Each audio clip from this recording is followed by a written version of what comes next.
dan translatornya.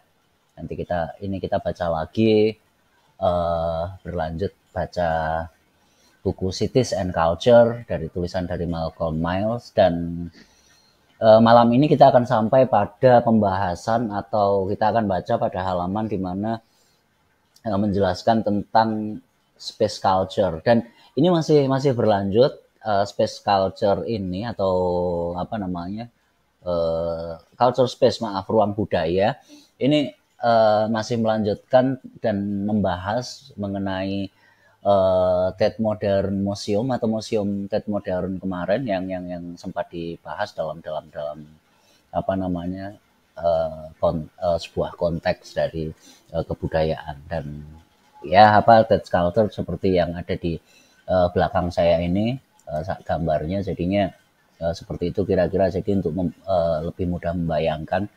Dan oke, langsung kita mungkin akan menuju pada apa namanya, pada kalau tidak salah halaman 50 atau halaman 42 dari buku Cities and Culture ini.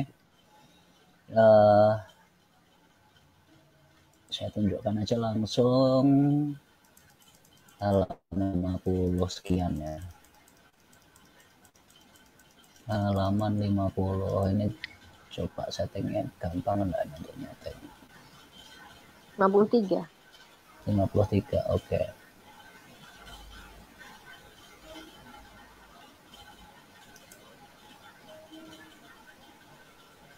Oke, di sini kita menunjukkan atau menampakkan halaman 43 di sini. Langsung saja kita membaca Tate sebagai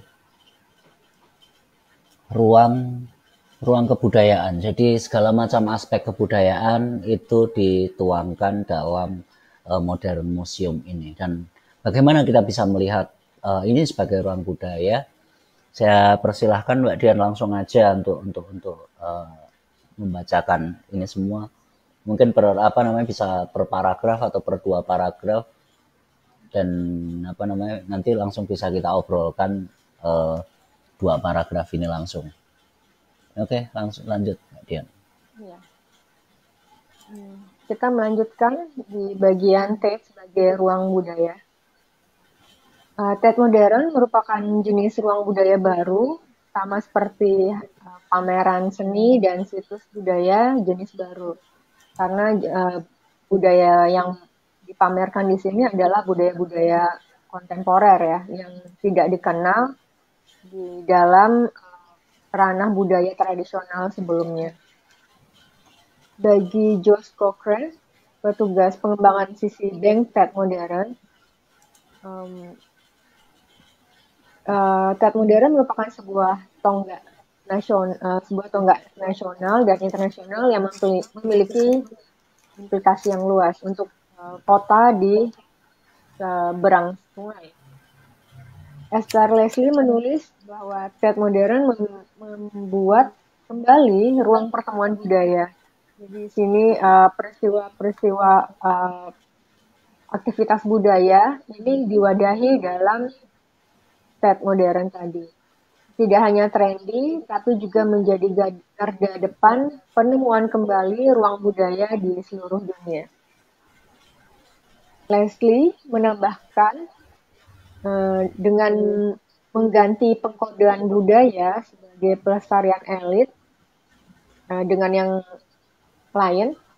Jadi di sini budaya bukan hanya dimiliki oleh elit tertentu seperti budaya-budaya bernilai tinggi yang sebelumnya diatur atau dikendalikan oleh institusi yang berkuasa atau milik elit, tapi di sini lebih mengedepankan demokrasi dalam mengekspresikan seni atau berbudaya tadi ya, dan lebih menonjolkan perdagangan kreatif.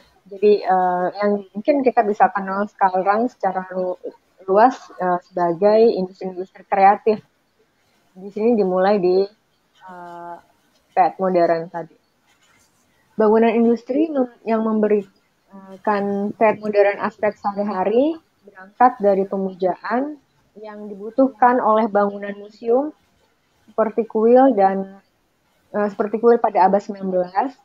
Tapi bagi Leslie, uh,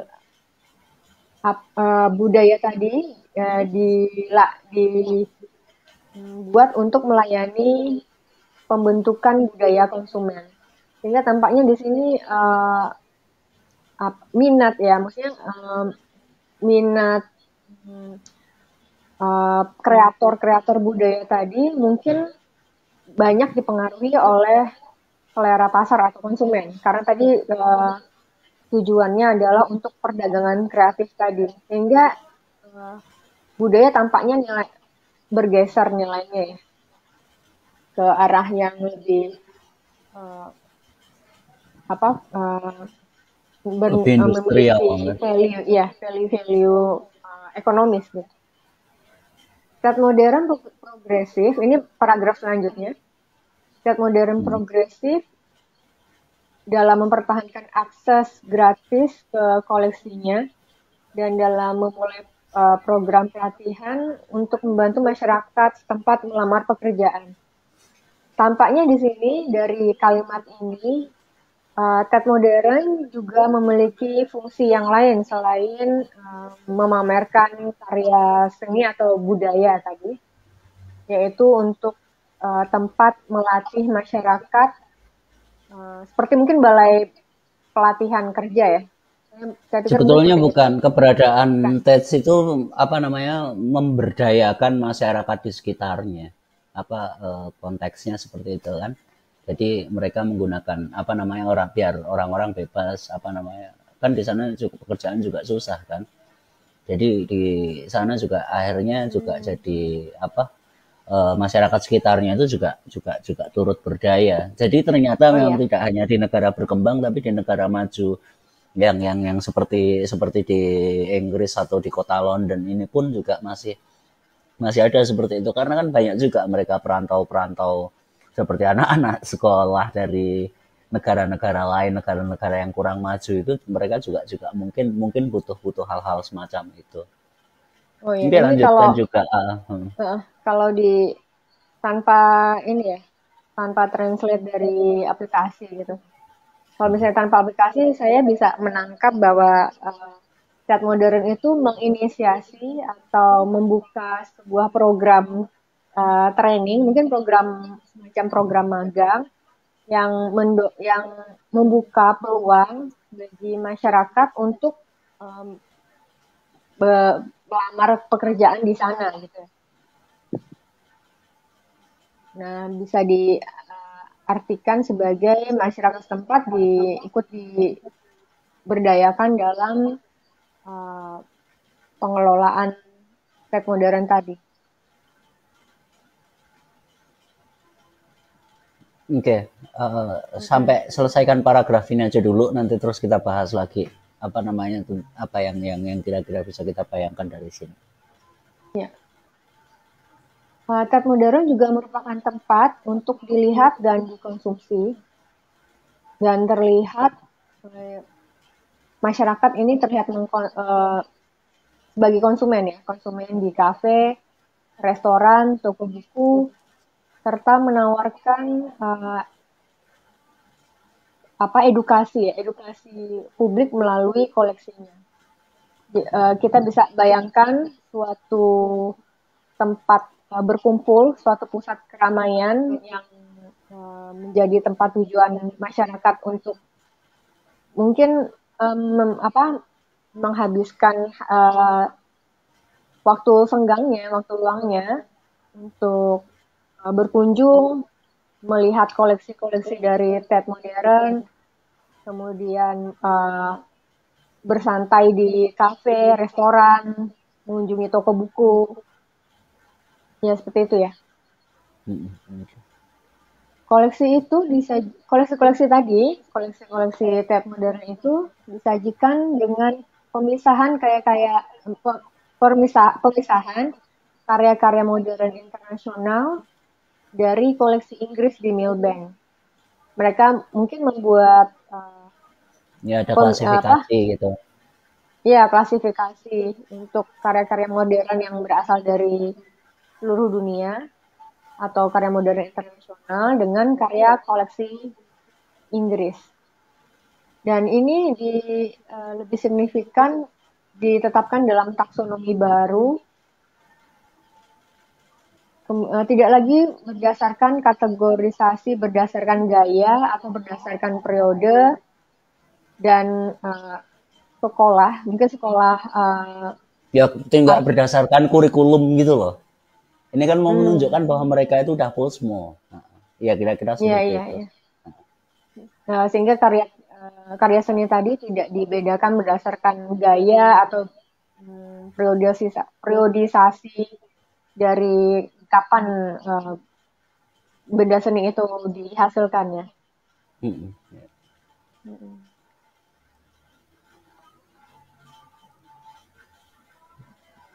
Oke, dan Tapi, ini Delmon Costello.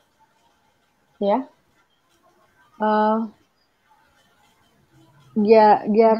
Diarmuid Costello memulihkan taksonomi abad ke-18 dari ensemble diskrit yang dirancang untuk memicu wawasan estetis dengan asosiasi yang baru. Mm-mm. Teat modern sejak itu memiliki ini rehangnya apa ya? Kurang tahu. Coba tapi cek di aslinya. Bentar. Kita sambil lihat Oh, memang pelan-pelan. bahasa Inggrisnya rehang ya. Rehang. Digantungkan lagi sebetulnya mungkin dari kata hang. Hmm, Jadi aplikasinya emang nggak bisa menerjemahkan. Oke, ini udah 2 paragraf ya. Mungkin ya. saya ulas sebentar di sini di apa namanya dari apa dari 2 paragraf pertama ini tentang space of culture ini. Jadi memang tet modern ini memang benar-benar dibuat menjadi sesuatu budaya yang baru dalam arti gini apa namanya kita kenapa ruang budaya baru karena kita juga tahu kan banyak sekali apa namanya museum-museum hari ini itu formatnya seperti apa penataan tata letaknya itu seperti apa dan ini juga jenis-jenis baru di sini saya rasa mereka itu mencampur adukkan bukan dalam arti mengacaukan mencampur adukkan tapi berusaha menghilangkan berbagai macam batas tadi berbagai batas baik itu eh, periode waktu tua ataupun muda yang akan datang ke sana lalu kemudian ini kesenian tinggi yang hanya di apa namanya yang hanya diminati oleh para aristokrat para bangsawan tapi di sini juga merupakan seni yang memang apa namanya nah mungkin semacam istilah inklusif jadi art modern ini ada semacam ingin menunjukkan bahwa bangunan ini sangat-sangat inklusif kalau mungkin masa lalu hanya para pekerja yang ada di sana ketika itu masih sebagai apa namanya PLN ataupun pembangkit listrik waktu itu yang ada mungkin hanya pekerja buruh lalu kemudian ketika dimuseumkan sekalipun dijadikan sebuah museum itu tidak murni hanya museum yang mengingatkan adanya apa namanya bahwa di sana pernah ada power station yang besar atau ada pembangkit listrik yang besar dengan segala macam kebudayaan masa lalu tapi itu juga dihadirkan dalam rangka untuk menjadi apa namanya tempat sebagai ruang aktualisasi seni. Jadi kalau kita membayangkan kan pastinya politik, terus lalu kemudian perburuhan, lalu teknologi, peralatan mesin-mesin dan lain sebagainya. Tapi di sana dihadirkan juga seni. Jadi memang benar-benar ketemu. Dan juga itu juga terolah ketika ketika hal tersebut ditampilkan itu muncul istilahnya ketika yang datang ke sana atau siapapun yang ada di sana, siapapun yang berinteraksi di ruang budaya tersebut yang semuanya bertemu di sana di sini menjadi kayak semacam tujuan selain trendy tadi dia juga merupakan avant-garde gitu, avant-garde atau garda depan atau pembaharu. Istilah avant-garde atau garda depan ini memang merupakan istilah awal sebelum munculnya istilah postmodernis. Jadi istilah ketika ada suatu apa namanya suatu seni, ilmu pengetahuan dan lain sebagainya. Garda depan di sini maksudnya pendobrak. Pendobrak dalam arti pendobrak segala macam batas-batasnya. Ruang budaya yang biasanya ada terkotak-kotak, ada kelas menengah, kelas bawah, budaya yang tinggi, budaya yang rendah. Di sini semuanya dipertemukan, dibenturkan, tidak ada apa namanya, tidak ada apa namanya batas-batas semacam itu. Sehingga di sini apa namanya muncul Leslie juga apa namanya mengatakan bahwa ada tambahan apa namanya ada proses encoding budaya di sini. Encoding budaya yang dulunya hal-hal semacam ini seperti museum ini adalah apa namanya merupakan pelestarian elit atau bagaimana supaya elit itu tetap terkonservasi atau istilahnya membuat karya seni yang memang konservatif dan bukan pelestarian elit di sini tapi justru apa juga apa ya benturan dari itu kan ideologi baru yang dalam arti di sini demokrasi semuanya boleh semuanya mendapatkan hak yang sama semuanya dapat untuk berada di ruang tersebut untuk mengaktualisasikan segalanya. Jadi dari sini bangunan industri Tate Modern ini yang ini juga bisa dikatakan apa ya sesuatu yang apa sebuah kemegahan ala kuil ataupun ya apalah ya apa wonder bangunan museum yang megah. Tapi di sini tidak seperti itu juga karena di sana apa namanya pembentukan budaya konsumen yang beraneka ragam bentuknya yang itu semua tanpa batas itu muncul jadi satu dan konsep Tate modern itu ada di sana ketika seni, ekonomi, perdagangan lalu kemudian gaya hidup itu ditampilkan dalam sebuah ruang yang tadinya adalah ruang yang beku kaku bernuansa teknologi ada kehidupan keras para buruhnya dan lain sebagainya itu semua udah larut dan lebur di sana dan saya tidak tahu di bawahnya tadi ada menyebutkan Lefebvre dan juga tokoh-tokoh lain ini seperti kalau saya membayangkan pada awalnya seperti ruang ketiga pertemuan antara berbagai mimpi dalam satu tempat dan ini memang apa ya istilahnya apa ya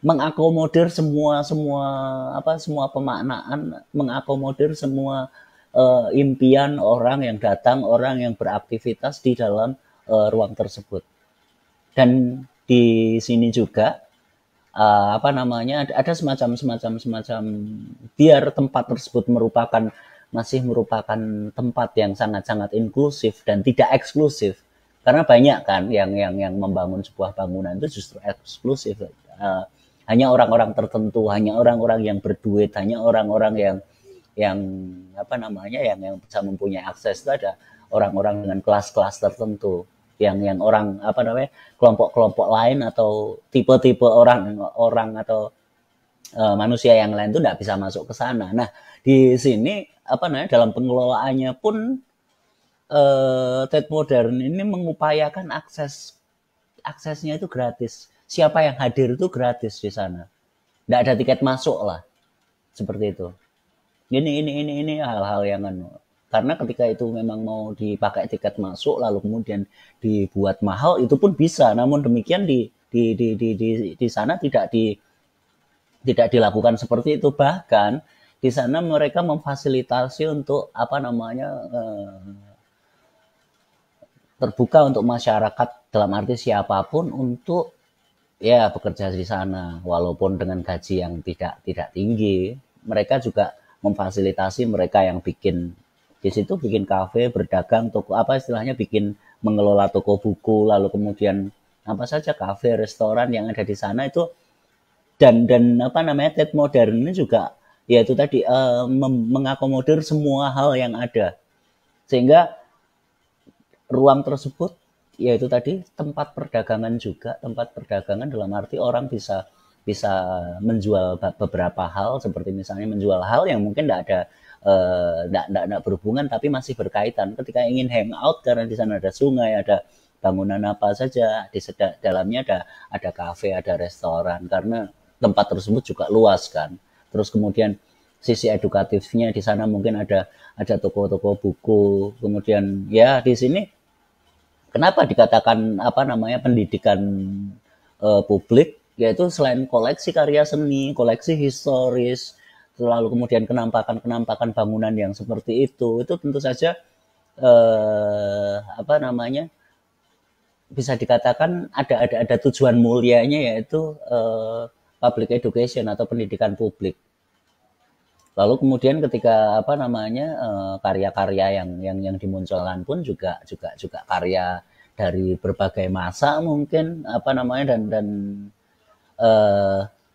biasanya kan kalau suatu museum mengelompokkan ya, atau istilahnya bikin kayak katalog, misalnya ruang ini untuk seni apa, ruang ini untuk seni apa, atau ruang ini untuk seni pada masa apa namanya abad pertengahan, ruang ini ada masa kontemporer. Tapi di situ semuanya bisa masuk di sana, dan ditata sedemikian rupa sehingga mungkin bagi para seniman-seniman apa namanya seniman konservatif atau ahli-ahli museum konservatif ini semua merusak dianggap merusak, karena ini memang sebuah perlawanan untuk menjadi modern yang apa namanya yang beroposisi dengan segala hal yang klasik dan konservatif. Dan bahkan yang modern yang biasanya ditentang sekalipun itu juga ditabrak, karena ciri-ciri kondisi modern itu semuanya itu ada klasifikasi, kategorisasi. Di sini makanya disebutkan taksonomi dalam arti mengelompokkan apa namanya taksonomi itu merupakan klasifikasi dan kategorisasi yang biasanya sudah sering dibakukan. Nah, kalau dalam ilmu sejarah yaitu tadi ada masa klasik, pertengahan, lalu kemudian masa baru atau Renaissance, kemudian ada masa lagi setelah abad 18 19, masa modern setelah 2000-an ke sini atau 90-an ke sini, mungkin mereka mengatakan bahwa itu adalah sudah masanya posmo gini loh. Dan di sini memang ditawarkan bahwa asosiasi kita atau dalam bayangan kita ketika masuk dalam sebuah museum dan atau tempat-tempat apa namanya menampilkan berbagai macam keindahan, lalu kemudian keindahan ataupun seni, ini dibuat sebagai sesuatu yang benar-benar baru, sesuatu yang mungkin benar-benar kalau orang-orang yang biasanya sudah terlalu pakem dalam dunia seninya, ini akan mungkin dia akan terkagum-kagum, ataupun mungkin ya di sini begitu berantakannya, namun begitu berantakan itu indah.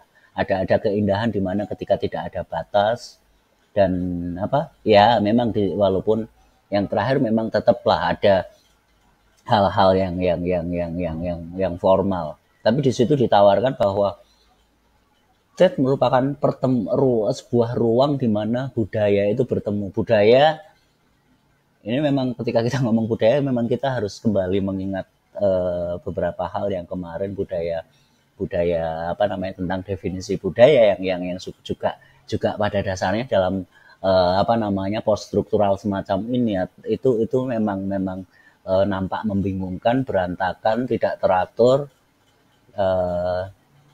Ya, namun itulah apa realitas yang terjadi seperti itu hari ini.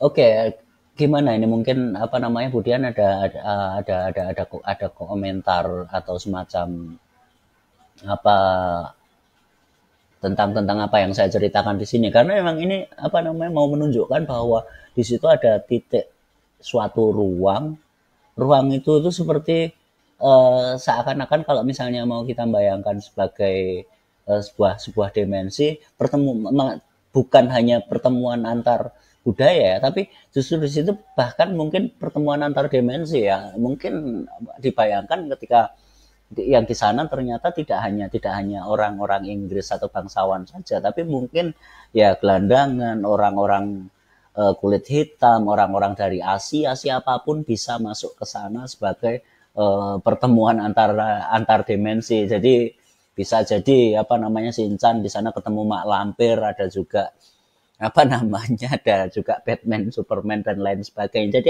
ada dalam berapa genre atau dalam berapa kategori yang harusnya mereka tidak pernah bertemu itu dipertemukan di sana. Makanya memunculkan asosiasi baru, memunculkan bayangan-bayangan atau uh, oke, gimana kemudian ada bayangan enggak tadi tentang itu? Oke, nampaknya beliaunya keluar atau di apa namanya di sini mic-nya mute. Ya udah, Oke, akan saya lanjutkan. Iya, nggak gimana? udah masuk. Oke. Ya, mungkin apa namanya? Tadi kan setelah baca saya coba jelaskan apa namanya? Saya coba ceritakan tentang pemahaman saya tentang tentang dua dua dua dua paragraf ini tentang culture apa namanya? Tentang ruang budaya yang ada di sini dan tujuannya itu untuk apa? Ternyata ya sedahsyat itu maunya apa namanya? Maunya senimannya yang membuat atau merancang Tate modern itu. Oke, gimana Baik, anunya? ini uh, mungkin kalau misalnya dikaitkan dengan yang bahasan kemarin, sepertinya tet modern kan terorganisir ya. Hmm. Jadi dia punya beberapa beberapa lokasi di beberapa lokasi di Inggris itu dibangun tet modern. Um, Mungkin yang saya pikir tuh tidak se ekstrim semua orang bisa bertemu, tapi dia memang berfungsi memamerkan beberapa karya terpilih karena kalau di statement sebelumnya, di paragraf sebelumnya itu kan ada uh, kriteria-kriteria tertentu yang harus dipenuhi oleh karya yang akan dipamerkan gitu.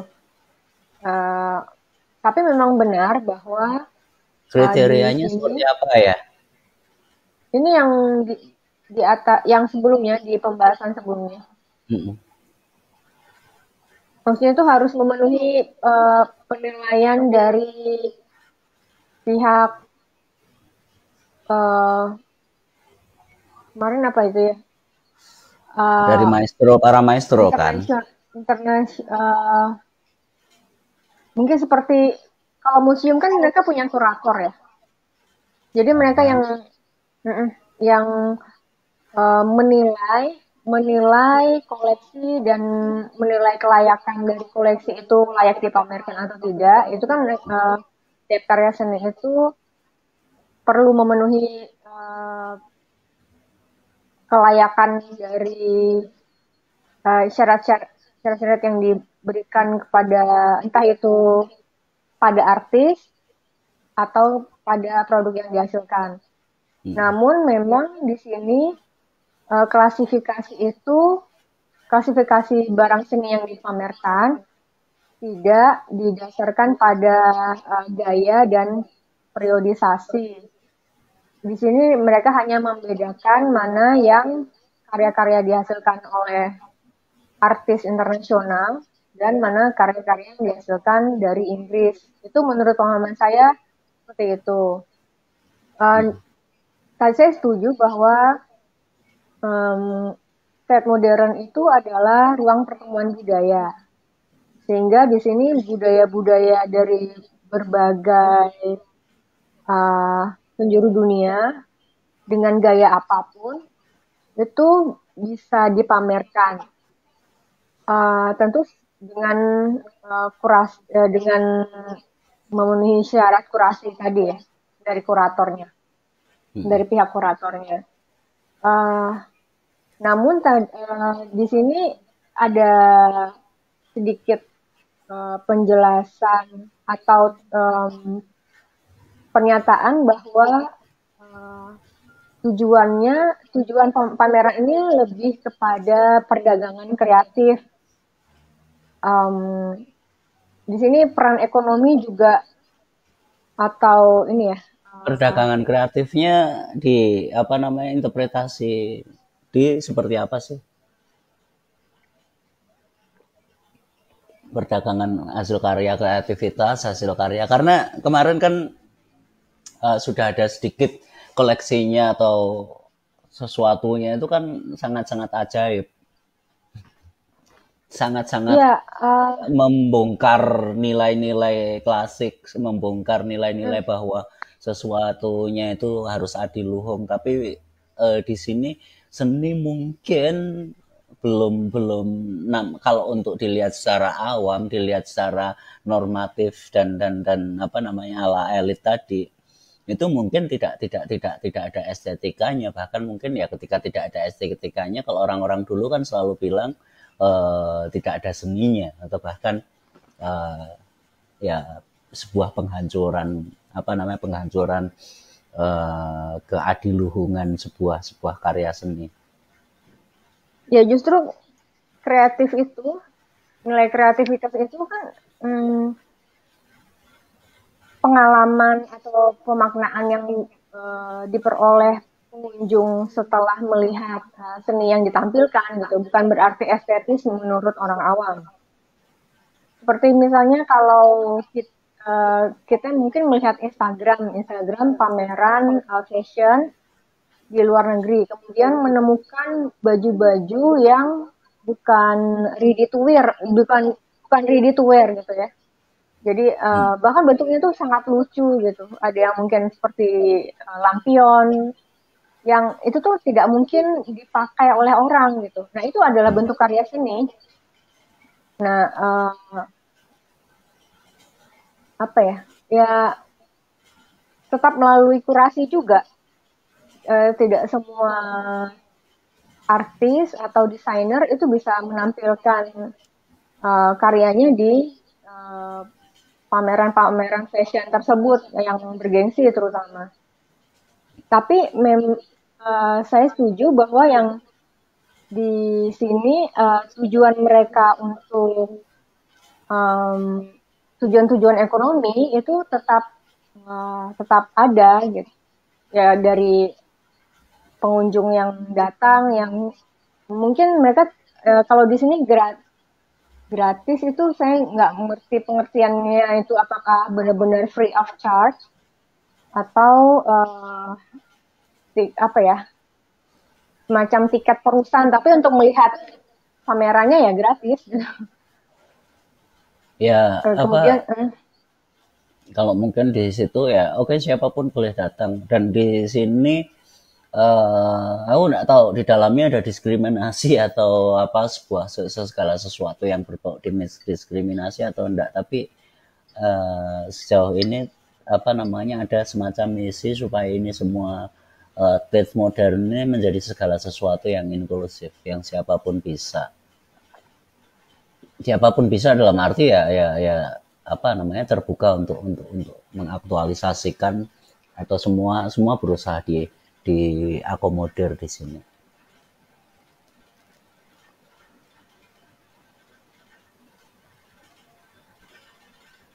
Oke, mungkin kita coba lihat lanjutannya aja. Ini udah jelas apa namanya pertemuan budaya seperti apa, seperti definisi sebelumnya. Oke, coba kita lihat. Oke, ini bagi penulisnya merupakan sebuah tradisi. ya bagi penulis buku ini, Tate Modern melanjutkan tradisi Tate di Millbank sebagai situs perbaikan publik, mungkin pembangunan publik. Dan pengembangan publik ya. Improve, dalam arti lebih luas lagi, lebih. Iya. Maksudnya itu ya benar ya pengembangan publik, situs pengembangan publik. dan memperkenalkan ruang untuk pembentukan identitas melalui konsumsi. Oke. Bagi Costello, Tate modern pertama-tama adalah sebuah bangunan. Ia membuka ruang di mana sesuatu dapat terjadi, terutama karya seni dan orang-orang yang berkumpul untuk melihatnya. Dengan cara-cara tertentu, cara-cara khusus. Iya. Dengan cara masing-masing. Dengan cara masing-masing. Jadi kamu masuk sebagai seniman, masuk sebagai wisatawan itu bebas saja gitu loh. Yuk lanjut. Nick Stanley menulis bahwa pengalaman pengunjung Tate modern adalah dari arsitekturnya. Pengalaman arsitektur telah menjadi setidaknya membingungkan ya, atau bergabung dengan museologis. Iya. Oke, sampai sini. Bener enggak? Become less confused. Enggak, yang tahu ke di depan tadi loh. Semua carut marut sehingga sometimes kadang-kadang orang-orang itu kan datang dengan tujuan masing-masing, dengan caranya masing-masing, kesukaan masing-masing, sehingga pengalaman ini menjadi bahkan kadang-kadang pengalaman-pengalaman atau pengalaman dalam arti di sini adalah ketika kita ngelihat ruangnya itu mungkin kita udah bingung duluan. Loh, ini museum tapi kayak pabrik tapi kayak penjara. Atau apa sih sebetulnya? Ini orang langsung bisa seneng terkagum-kagum, bisa juga bingung, bisa juga masa sih cuma kayak gini. Kadang-kadang kan muncul semacam itu karena orang datang dari berbagai kalangan, dari berbagai pengalaman, berbagai macam referensi. Dan ini konflik ya? Konflik itu apa ya? Konflik.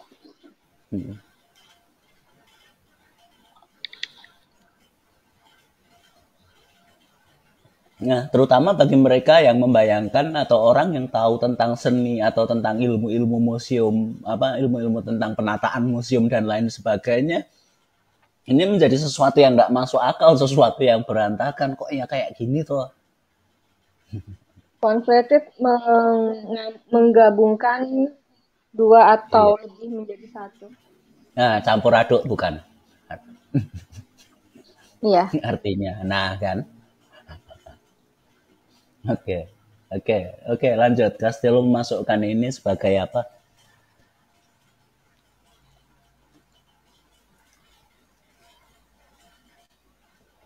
Costello menambahkan bahwa seseorang sering menemui proyek besar yang terlambat pada saat apapun yang mereka rayakan. Pada saat apapun yang mereka rayakan hampir runtuh. Oke. The one often seringkali mungkin seseorang seringkali encounter atau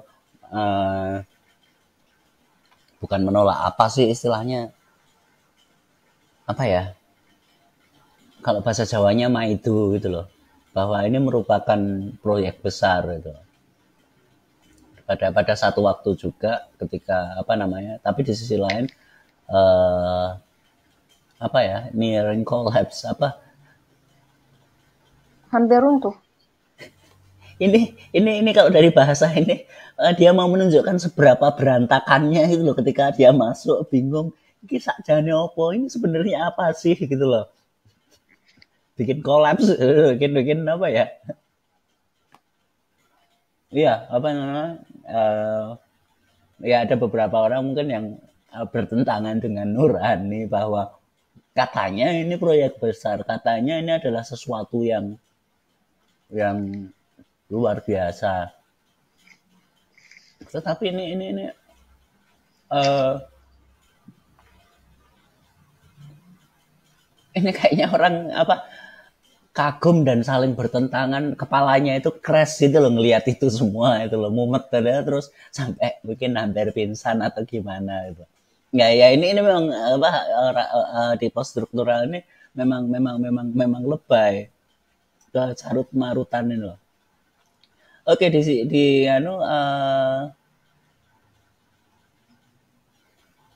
coba lanjutkan karena apa sih Castello ini kayaknya sedang membandingkan dengan hal yang sama di negeri lain di Amerika Utara. Next. Ya. Costello Benturan. mencontohkan Iya, iya. stasiun kereta api Amerika Utara yang dibangun ketika Henry Ford mengadopsi pembuatan mobil massal dan Hmm. bangunan Inggris di India yang tak lama eh, mungkin tak lama Setelah bertahan apa sebelum India kemerdekaannya. apa Merdeka. Kesimpulannya adalah bangunan megah adalah tanda-tanda dekadensi budaya. Hmm. Iya, lanjut. Dan ekspresi dari Ekspresi kebutuhan psikologis zaman dan budaya untuk menciptakan monumen untuk mencegah atau menutupi anakronisme atau keusangan yang akan datang. oke. Di sini kan apa istilahnya diputar balik kan. Katanya modern, katanya anu. Dan itu sebetulnya ketika ketika ibaratnya di situ itu ada pendapat. Bayangkan segala sesuatu yang usang, segala yang sesuatu yang anu, kok ya dilihat indah gitu loh. Apa ya itu tidak menunjukkan dekadensi budaya gitu loh. Ya nyinyire kan ngono. Iki nyinyir loh, ini kata-kata niki sejak tadi deh, nyinyir Hmm. dan apa Hmm. jenenge mengatakan berantakan, carut marut, tapi gimana gimana gimana. Sangat sangat sangat sangat ngawur dan ini kalau apa cerita-cerita semacam ini di Indonesia bisa dikatakan penistaan, padahal di sini analisis.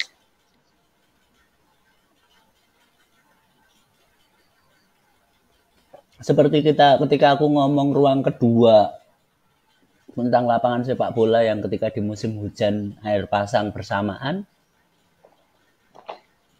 ketika aku apa namanya mengatakan secara secara pemandangan itu indah seperti danau dan lain sebagainya, ada yang tersinggung kayak gitu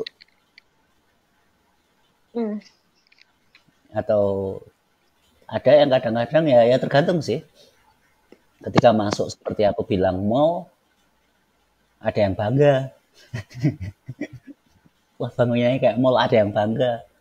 Tapi untung aja ketika aku mengatakan itu adalah Alcatraz, mereka tidak tahu Alcatraz itu apa, jadi tidak tersinggung.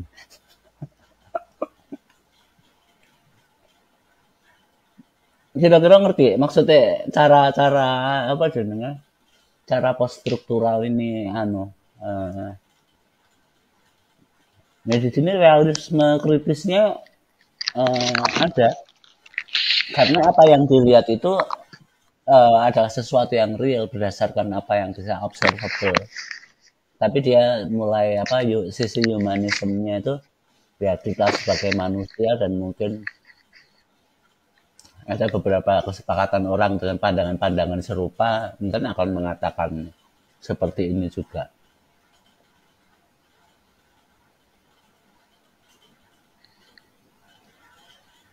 Oke, kira-kira paham atau masih ganjel atau masih apa ya? Masih tidak terima enggak dengan pandanganku yang semacam ini dengan cara membacaku loh ya. Hmm.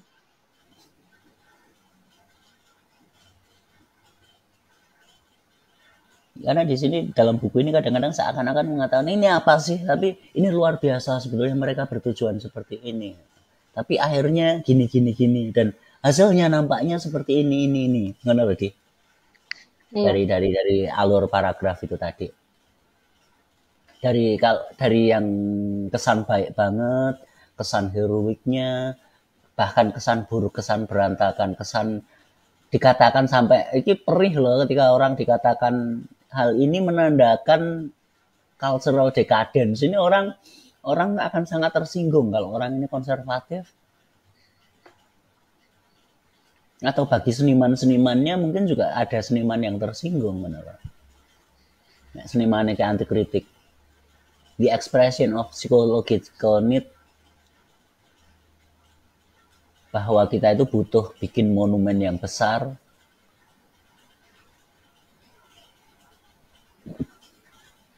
tapi kita tidak sanggup membuat itu. Ya, dat ini kayak ngono loh. Kritikannya kira-kira seperti itu.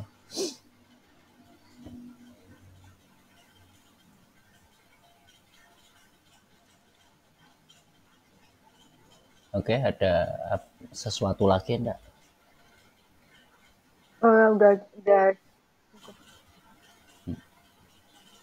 Oke. Langsung jika model apa namanya museum seni modern. Jika museum seni modern tersebar luas, ketika modernisme internasional digantikan oleh runtuhnya batas-batas seni, media, perdagangan, dan mode, penulis menyarankan agar institusi atau mungkin otoritas ya, tidak hanya menyajikan apa yang akan ketinggalan zaman, tetapi juga membangun narasi masa lalu tertentu yang diproduksi untuk mempertahankan struktur nilai yang dianggap terancam. Jadi apa namanya apa ya, seandainya museum kayak gini nih digantikan oleh runtuhnya batas-batas itu, maka yang kono apa ya, di sini kan pertemuan benturan lagi sekali lagi. Benturan itu terjadi lagi ketika museum ini kan, museum modern ini akan istilahnya akan menggantikan apa jenengnya runtuhnya batas-batas seni dan media.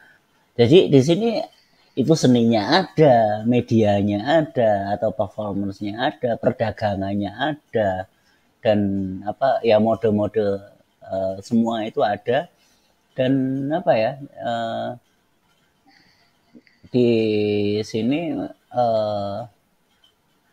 tersajikan juga apa yang dianggap ketinggalan zaman, di sisi lain membuat narasi masa lalu itu menciptakan image baru lagi gitu loh tentang masa lalu, karena ternyata mereka itu juga masih menginginkan ada nilai-nilai tertentu yang harus dilestarikan. Dan ketika dengan ya apa namanya, itu kan tadi kan sebetulnya munculnya disrupsi ketika runtuhnya batas-batas media, peradaban, perdagangan, dan lain sebagainya, itu kan disrupsi yang sebetulnya sangat mengancam struktur nilai yang memang sudah ada. Jadi di sisi lain ada yang perlu dipertahankan di sini. Dilema gitu loh. Dilema dengan kondisi yang disruptif ini loh. Oke, secara paralel gimana ini? Secara paralel adalah produksi budaya folklorik di sebuah negara yang tidak yakin identitasnya di Inggris Victorian, atau reproduksi Mary England di rumah-rumah pinggiran kota setengah kayu selama tahun 1930-an. Nah ini ketika dibandingkan tadi kondisi yang semacam itu mungkin dibandingkan atau paralelnya itu sebagai contoh, misalnya apa namanya, budaya-budaya di negara yang tidak yakin akan identitasnya di Inggris Victorian. Nah ini ketika Inggris Victorian ini ketika ketika mereka menunjukkan itu, mereka itu klasik banget, kuno banget, padahal hari ini sudah demokrasi, hari ini udah ada pergaulan bebas dan lain sebagainya. Sementara Victorian kan sebagai sesuatu hal yang apa namanya, yang agung, virtue, penuh kesopanan, penuh keberadaban, penuh dengan adab lah. Atau juga di sisi lain Tapi itu juga kan ragu hari ini apakah seunggul itu apa namanya dalam kerajaan itu seperti apa? Seperti sesuatu aku jadi teringat apa namanya pemberontakan yang dilakukan oleh Lady Di itu. Iya, Nah, itu kayak crashnya itu seperti itu. Lalu kemudian reproduksi Mary England di rumah-rumah pinggiran kota setengah kayu selama tahun 30-an. Ini kan juga walaupun itu kayaknya kuno gimana, tapi sekarang dimunculkan lagi. Tadi orang dikatakan decadent itu karena dia juga apa namanya semacam ini apa kerinduan masa lalu sehingga itu dianggap akhirnya sesuatu yang dulu bukan seni atau biasa-biasa aja saat ini dianggap indah. Mungkin kita bisa bisa bisa lihat karena betapa anehnya hari ini ketika akhirnya ada sebuah tawaran semacam penginapan atau villa atau apa ya. Itu yang mereka buat itu adalah rumah-rumah seperti rumah-rumah kampung, rumah-rumah gubuk yang dulunya hal kayak gitu itu biasa biasa aja gitu loh. Kayak masih ingat enggak misalnya apa namanya tapi bagi orang-orang yang enggak punya pengalaman itu mungkin ya jadi estetis juga, tapi ketika orang-orang yang masa hidupnya itu adalah orang-orang yang hidup di zaman 1930-an dan hari ini masih hidup seandainya terus kemudian mereka apa namanya dicarikan villa oleh cucu-cucunya terus di apa namanya diajak nginep di tempat yang klasik kayak gitu, dia mungkin akan berpikir hari ini udah modern kok ya masih kayak zamanku susah dulu. Nah, mungkin akan semacam itu yang akan muncul. Nah, ini apa namanya berikutnya dan Tate Modern juga mengkonstruksi perjumpaan atau pertemuan dengan ruang seni kontemporer di saat sinisme politik yang semakin meningkat. Oke, kesenjangan yang semakin lebar antara kaya dan miskin, privatisasi layanan publik, instrumentalisme dalam kebijakan budaya. Nah, ini berkaitan dengan kondisi keberhasilan Tate dalam 3 hal. Oke, konteks perubahan budaya dalam kebijakan perkotaan, seni digunakan untuk mengatasi atau menutupi masalah di bidang kebijakan lainnya. Pengalihan perhatian. Pembangunan ini ingat di sini dikatakan juga pengalihan perhatian terhadap isu-isu yang lainnya. Kedua, keberhasilan Tate mengikuti popularitas budaya yang tinggi di media penyiaran pers. Iklan-iklannya keren, maksudnya mungkin promo-promonya yang terbaru dipublikasikan dan dibuat seperti kontroversi. Kalau sekarang ya istilahnya semuanya dibuat jadi viral gitulah. Nah, di sini Turner Prize seni kontemporer Inggris apa namanya kontroversi seputar apa namanya jadi luar biasa terkenal gara-gara publikasi. Ketiga, tumbuhnya pendidikan galeri di sini apa namanya educational galeri program penjangkauan untuk memperluas akses museum ke tradisi inisiatif seperti asosiasi pendidikan pekerja. Nah, ini juga di situ ada muatan-muatan politik, ada sesuatu yang ingin didekati, ada sesuatu yang ingin dirangkul demi suatu kekuasaan tertentu gitu. Faktor-faktor ini menunjukkan kesejajaran antara Tate Modern dengan Tate pertama di Millbank. Oke, tentang Millbank nanti ini mungkin perlu direnungkan 3 hal ini deh. Tadi pertemuan budaya. Oke, menurutmu yang pertama apa ya? Konteks perubahan budaya dalam kebijakan perkotaan.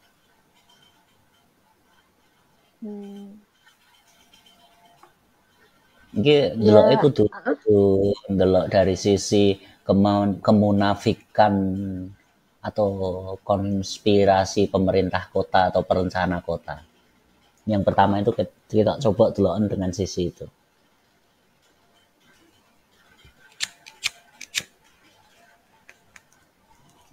Cuma mainnya lebih halus. Nggak seperti misalnya di sini kan masih apa namanya masih ada kayak wujudnya jadi semacam apa penggusuran atas nama tata ruang kota.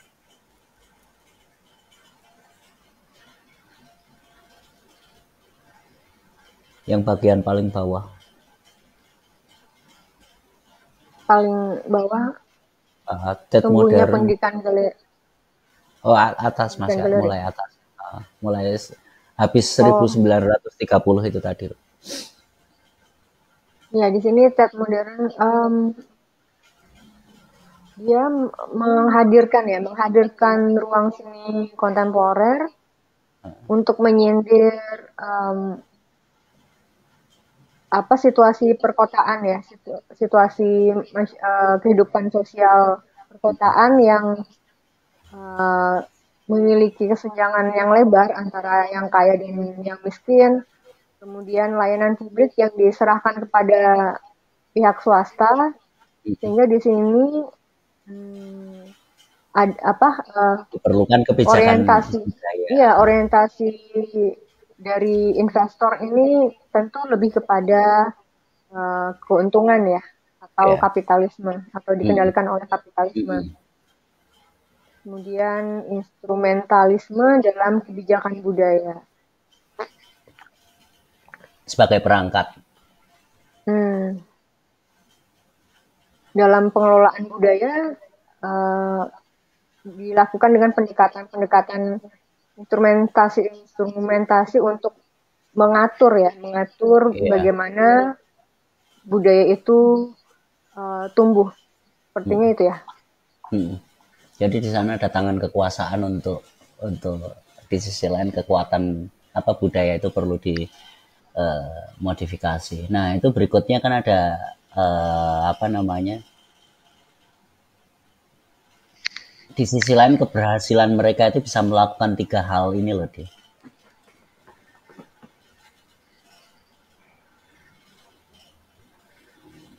Kita coba 3 hal ini coba bisa bisa dibaca atau nanti langsung dibahas. Ini tadi aku sempat membahas sebentar tadi sampai terakhir.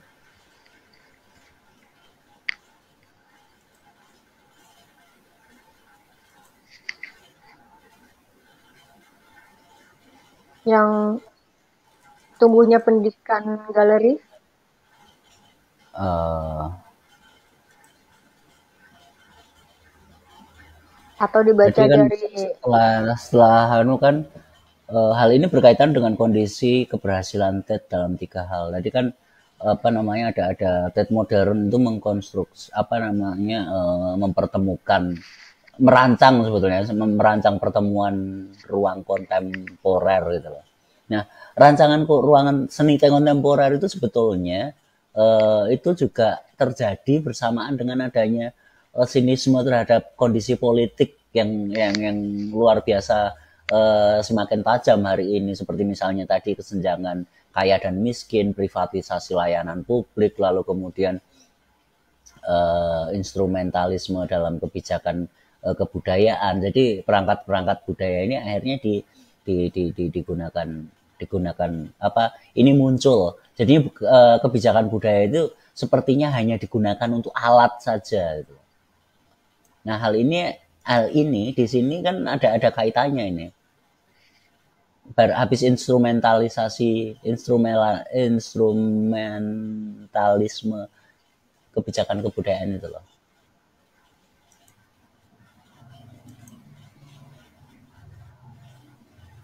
Iya, hal ini berkaitan dengan kondisi keberhasilan TED dalam 3 hal.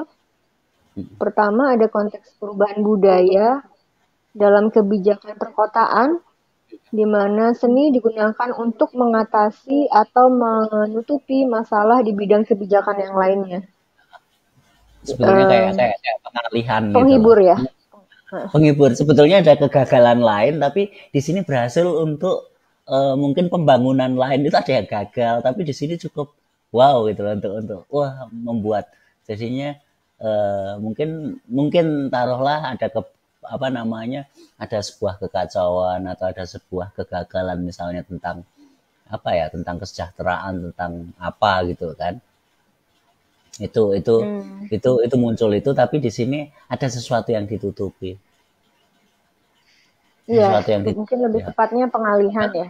Pengalihan perhatian. Oh, Lalu bentuk sesuatu yang megah loh di. iya, iya.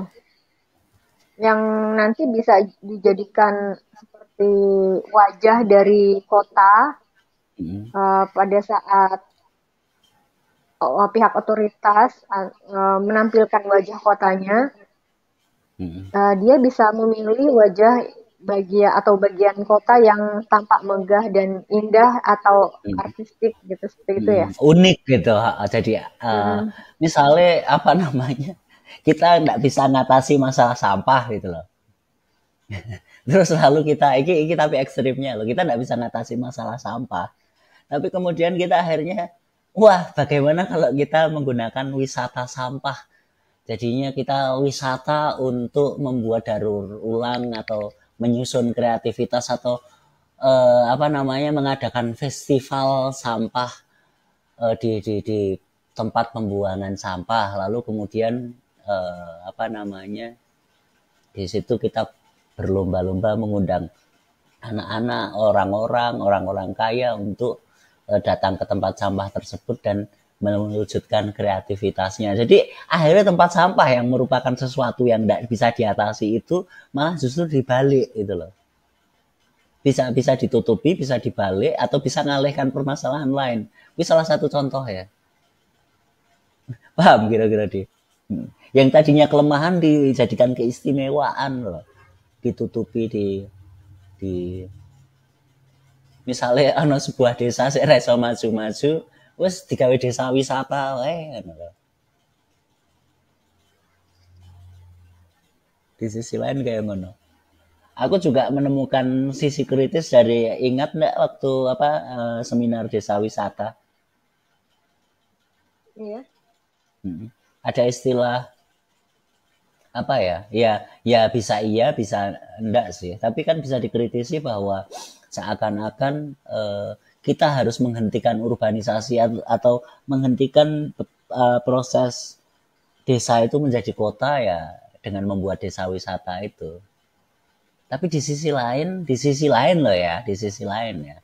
Mungkin ketika ada orang yang berpandangan lain, berarti kehendak untuk maju, dalam arti mungkin kena pengertiannya maju itu berkembang menjadi kota, berarti kemajuan ini sedang dihalangi secara sistematis. Mungkin saya akan ngomong kayak ngono kuwi. Kalau ngomong sistematis terus nanti biasanya jadi apa? Hmm? Enggak, misalnya dihalangi secara sistematis. Berarti kan ada aturan yang memang mencegah mereka untuk menjadi kota. Tapi dengan tanpa desa wisata nanti mereka jadi apa dong? Kok malah tanya aku?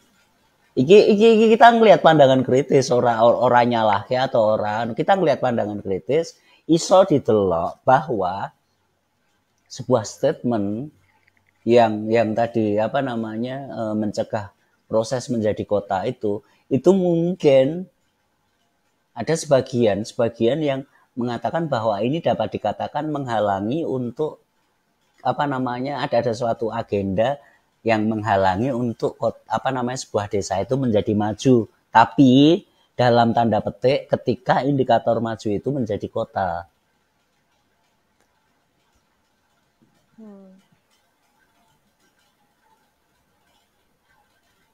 Paham ora? Kita sedang coba menggunakan pandangan kritis. Pandangan kritis itu so bener so ora, tapi di balik semua itu supaya kita tidak terlalu fanatik juga dengan apa namanya, dengan satu program, misalnya taruhlah semacam desa wisata itu bener enggak sih? Ya emang Iya. mungkin bisa bener, tapi di sisi lain kita juga harus ngerem itu biar enggak fanatik. Yang baik sekalipun kita belum tentu Oh, enggak harus fanatik, paham maksudnya? Di sisi lain iya sih. ketika kita menggunakan pemikiran kritis itu pengendali itu loh. Walaupun oke lah kita berpihak dengan desa wisata, kita berpihak dengan kelestarian lingkungan dan lain sebagainya. Nah saiki ngene, orang-orang barat itu teriak-teriak bahwa Indonesia apa namanya, negara-negara berkembang itu eh, merusak hutan, dan negara-negara maju sekarang harus menyumbang banyak hal ke negara-negara berkembang yang merusak hutan. Tapi siapa yang merusak hutan sesungguhnya? pada masa awal loh ya. Pada masa awal sebetulnya siapa yang butuh karet, siapa yang butuh sawit, siapa yang butuh kayu.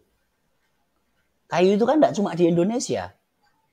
Tapi ketika mereka mengkonsumsi kayu, kayunya di sini habis, mereka teriak-teriak. Habis itu mereka datang sebagai penyelamat lingkungan.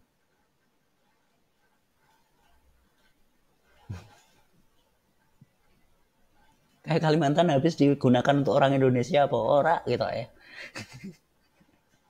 Ya kayak ngono kuwi loh yang kita perlu waspada maksudnya.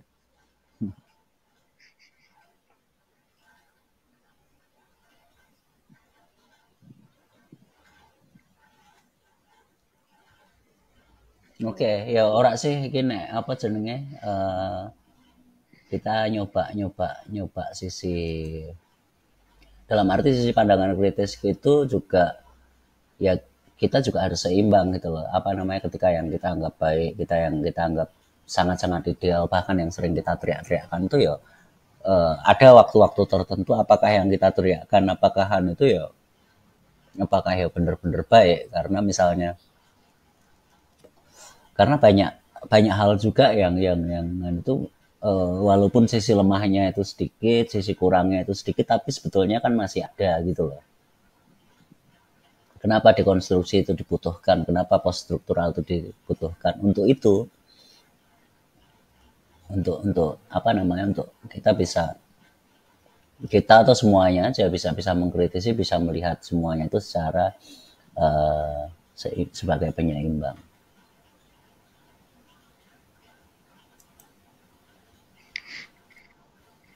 Halo? Iya, iya. Terus yang apa ya? Yang kedua udah belum sih? Oh iya. Nah ini sisi kritiknya lagi. Yang kedua kan apa namanya? Ada 3 hal keberhasilannya tadi bisa menutupi suatu kecacatan perencanaan yang lain apa kebijakan-kebijakan tentang perkotaan yang lain itu bisa tertutup dengan ini itu kesuksesan pembangunan TEDx modern. Lalu yang kedua adalah keberhasilan di sini TEDx ini juga mengikuti popularisasi dan dalam arti kan ada munculnya high culture apa budaya-budaya yang tinggi terus kemudian menyiarkan melalui media terus ya macam-macam lah dan kemudian apa namanya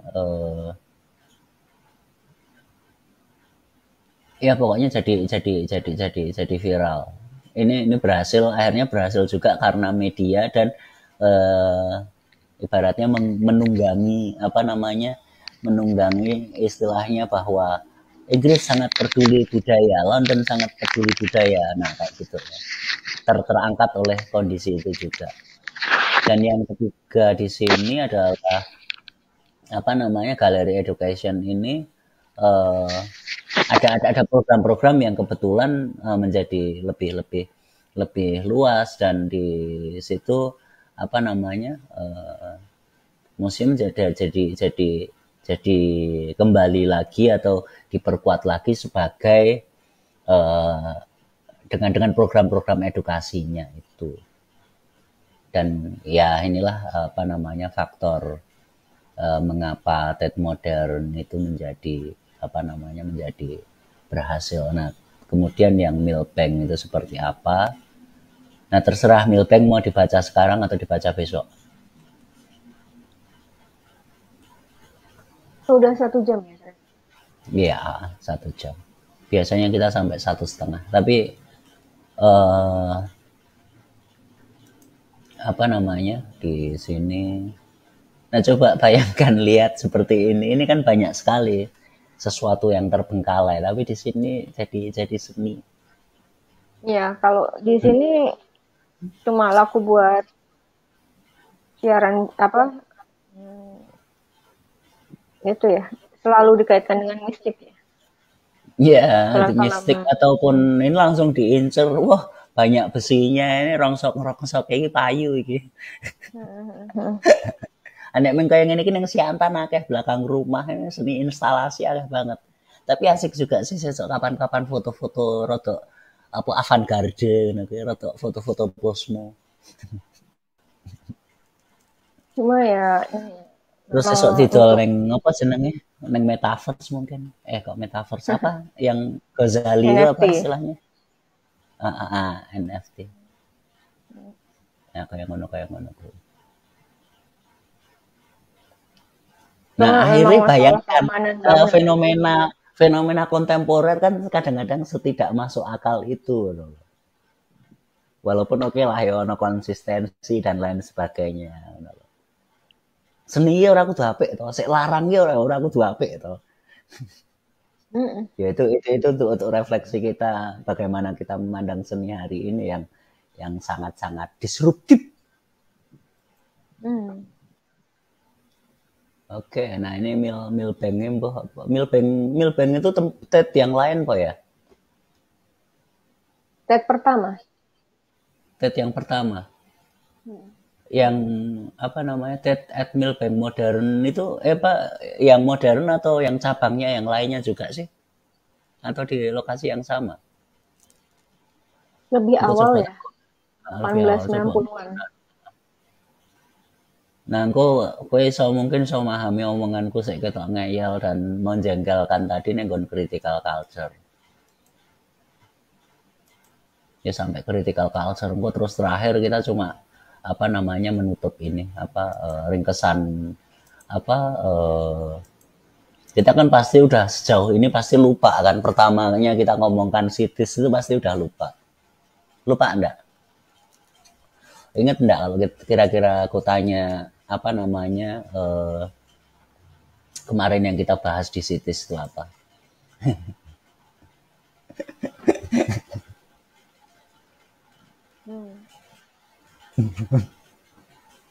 apa deh Ya, misalnya perbedaan aku desa misalnya dan aku kota gitu. aku misalnya aku jengkel ki ya kayak gini ki jengkelin nek mahasiswane ra paham. Hmm.